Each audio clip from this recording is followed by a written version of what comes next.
Shares of payment processor Adyen, Dutch company, were down close to 18% on Thursday. At the time of making this video, which is Thursday, these shares are down close to 16%.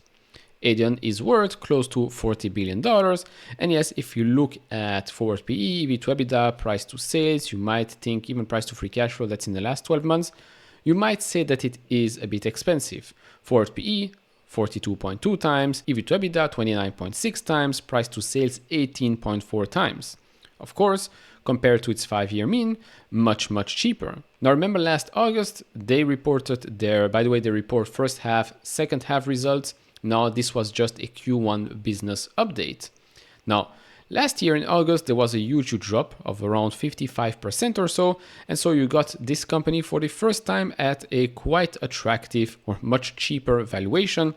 Forward PE was 30 times, EV to EBITDA in the next 12 months 18.1 times, price to sales still not the cheapest out there, but 11.1 times. But if we look at price to free cash flow, that's in the last 12 months, that's actually a bit higher than the price we're at today. Price earnings to growth is actually quite okay, 1.61. This is clearly a company that you will never get at a cheap valuation, or at least the traditional cheap metrics. But this is a very profitable and fast growing company. And with the recent drop, you can clearly see here that all the gains for the year have been completely deleted since the start of April. If you look at the analyst estimates for the coming fiscal years, this is what I mean. This is a very fast growing company, top and bottom line. So before continuing and looking at the business update, if you enjoy this type of videos, leave it a thumbs up, subscribe if you have not, we'll really appreciate that. Very close to 40,000 subscribers, so thank you very much for all the support. If you want to support me even further, do check out the link down in the description and in the pinned comment to get the top 10 best stocks to buy now, or go to fool.com/couchinvestor. Thank you very much. So let's first start with the key metrics. So processed volume for the first 3 months of 2024 was up 46% year over year to 297.8 billion euros. 80% of this period's growth came from existing customers, and they achieved less than 1% of volume churn yet again. With regards to net revenue, that was 438 million euros, up 21% year over year. They saw continued momentum in North America, which remained their fastest growing region. Of course, a highly competitive market as well. Talked about Braintree, Stripe, and Adyen here. Then with regards to the business update, these are their pillars, so digital, unified commerce, and platforms. So with regards to digital, process volume was up 51% year over year, as they continue to benefit from an existing digital customer that expanded in H2 second half of 2023. We don't know who that is. While this customer demographic drove a volume push, it is important to note that volume and net revenue growth do not always move in parallel. Very important, it also depends on the specific projects that they're working on. They say here over 90% of their top 100 digital customers utilized their local payment methods capabilities.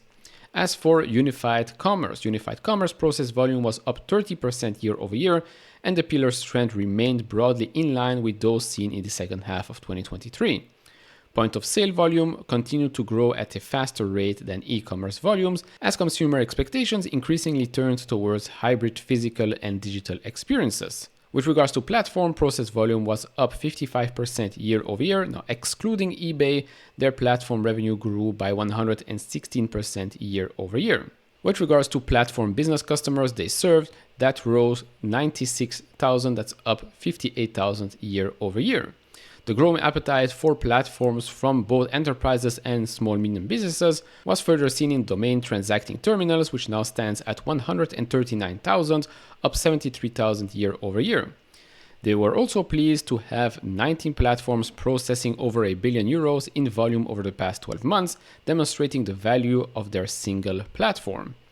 Now, with regards to hiring, so in the first 3 months of 2024, they onboarded 26 net new joiners. Over half of these team members were in commercial roles, while the rest joined the tech domain. They say here all of the period's net new hires were made in offices outside of Amsterdam, with the majority joining their North American team. I mean, they talked about that already last year. North America is going to be quite a big market for them, so they are investing quite heavily in building that sales team. Then with regards to financial objectives, they did not see any business developments in Q1 that would lead them to update their financial objectives. So net revenue growth, they still aim to continue to grow net revenue annually between the low 20s and a high 20% up to and including 2026. I believe Q2 is going to be closer to the low 20s. EBITDA margin, they aim to improve EBITDA margin to levels above 50% in 2026, and they expect to benefit from operating leverage inherent to their business model. With regards to CapEx, they aim to maintain a sustainable CapEx level of up to 5% of their net revenue.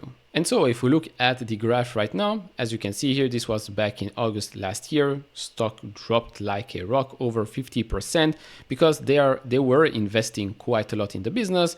Profitability side took a short-term hit because, as you can see, didn't really last that long. Back in November, they had their business update event. They provided quite nice updates there. Stock reacted accordingly, and it more than doubled in a matter of 5 months or so. But since we reached the top here at around $17, by the way, you can buy this in dollars and in the Amsterdam exchange. On the Amsterdam exchange, it is quite more expensive. Now, since the top here at the start of April, the stock has come down. To be more specific, it has come down by around 25% or so at the price we're at right now. RSI is now neutral-ish. We're of course now in an area where we've been there before at the end of 2023 and at the start of 2024. Plus in the past here as well, September of 2022, October of 2022 as well. So maybe $12, $13 could be a nice little support line. So overall, in my opinion, this is again just a case of a lot of it was already priced in. Maybe the market was expecting a bit more, maybe a raise, because it still is quite a premium to buy this stock. And so again, another case of good results, but maybe not as good as expected. In my opinion, for long-term holders, this might be an opportunity to add if you've been waiting for quite a while. Again, it could get lower, could go higher as we go further and further into this earnings season. More fintech companies will report, which might or might not impact a company like Adyen. Of course, do share your thoughts down in the comment section below. If you enjoyed this type of videos, leave it a thumbs up, subscribe if you have not, and I'll see you all in the next one. Bye bye.